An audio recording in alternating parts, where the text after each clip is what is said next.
where you're just looking at the jar, and you say I'm fine as if it's a throwaway. Okay. Reset, still rolling.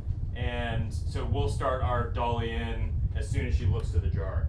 Okay. So she knows she's not going to throw a look to mom at all. A little more. Great. And action.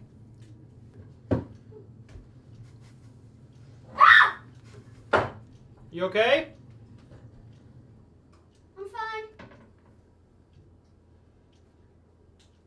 Cut. That one was perfect. First shot down. Yes. Yes. Yes. Hey, y'all, that's our first shot on Addie done. Woo! Yeah. First shot was awesome with the spider, and I hate spiders. Scream was real. In 2020, I was driving between Shreveport and El Dorado a lot, kind of on the back roads of Louisiana and southern Arkansas. And I was listening to music and books, and I remember seeing this image of a young girl standing in her backyard surrounded by lightning bugs. It kind of sparked curiosity in me, I guess, and I wanted to explore who this person was. Hey, Rex, we're gonna throw to David, so she says, then how? Then how? He doesn't answer. How, second how, throw to him. I'll leave that up to you. Yeah. And then throw back to her as he walks away. Copy you. Yes. Great. Awesome. It's gonna look really good. Great job.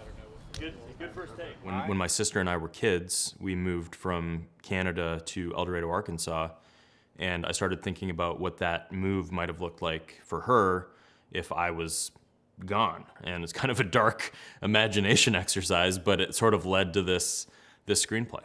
David, we're moving a long way away. When I started thinking about my sister and I moving, that took place in the 90s, and so I started thinking about this film taking place in the 90s. And you know, my memories as a child of, you know, playing yo-yo at recess in the schoolyard and, you know, things like that. So the 90s is a tricky time period because even houses that still look like they fit in the 90s have tiny little things like light switches. So we had to do some visual effects to take the modern little elements that were in the house and make them time period. And Paul, who's the production designer, had a pretty big job of making this feel like a 90s film. We got this old Polaroid here. It actually works. Then you know some Polaroid film here, which goes for about $40 for 8 photographs. So that's pretty tasty.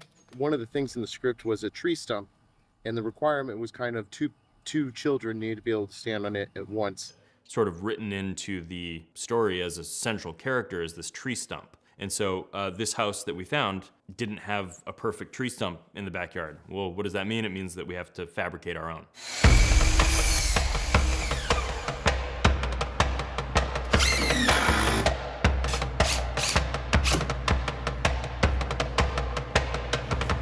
So we got one root. It's going to come here, then another little guy here.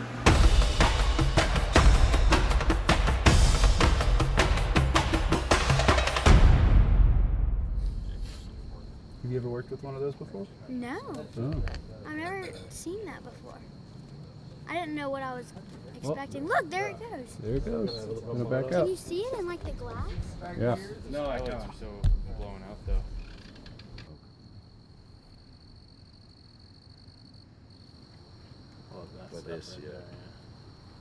Cailey is just a consummate pro. The years of working on The Walking Dead, just constantly acting and constantly shooting. She's so creative and has such strong instincts and ideas, has made her, I'm not saying this to exaggerate, I think one of the best actors working today.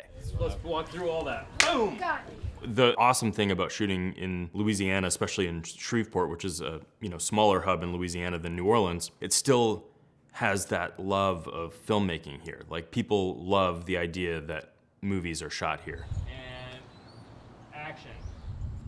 I think our team overall is pretty well oiled and we're shooting stuff all the time, and so the technical side of filmmaking is more exploratory at this point. For me, it was how do you tell a sort of Amblin-esque story, like harking back to those Spielberg films like E.T. and some of the stuff that Abrams did with Super 8, and how do you have that sort of magical realism but have it feel pretty grounded? So there's all these challenges from a filmmaking standpoint to get everybody on the same page, but that's just directing at the end of the day. And I think if you as a leader have a strong vision, then if the crew has any questions, hopefully you have the answers to them. morning. Here should be paid for that.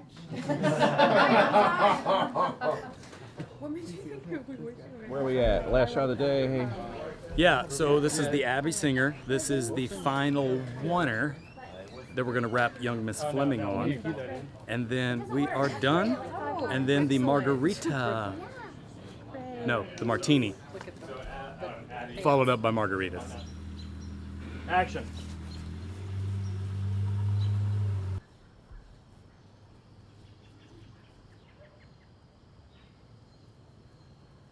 Tails. That was great. That was great. Rex? Yeah. Yeah. Thank you. No, thank you.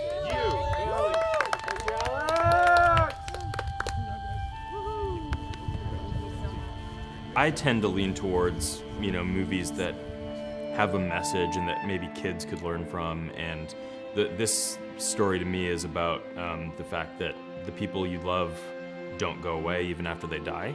Addie has to learn that in order to keep David alive, that she needs to embrace creativity. It's about coming to terms with the fact that people live in us after they go on. And the way they live in us is through that impact that they've had on us. And the impact that David, her brother, had on her was that whimsy and that creativity and that learning to see things that aren't really there.